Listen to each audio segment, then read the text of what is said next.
you used another technique I love, which is blending the mention of common and uncommon knowledge. So you said something like, what I write here.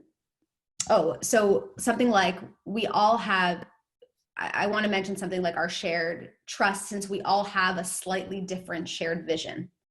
Right. So the mentioning of the shared trust, the confirming of the shared trust is like, this is something we all know, but the mention or the preview of the uncommon knowledge is what intrigues your listener to think, I guess I hadn't really thought about how that fits in. And I bet she's going to talk more about that. Like another example of how I do that in my workshops is when I'm going through the agenda and I say, we're going to talk about how to set yourself up in the frame so that you can have the closest thing to an in-person conversation.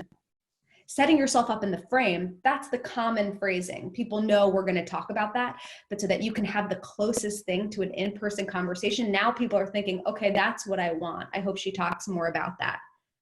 Okay, so think about that, especially in your hooks.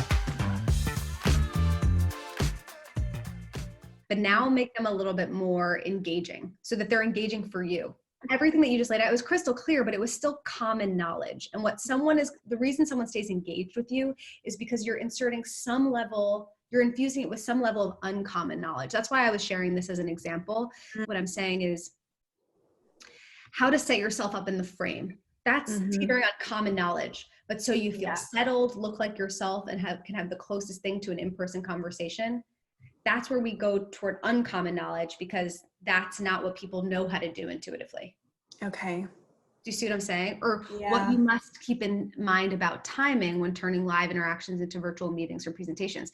People have some ideas around timing when it comes to, getting people together and having them pay attention for 60 minutes. But I'm suggesting that there's some uncommon knowledge about translating it from live to virtual.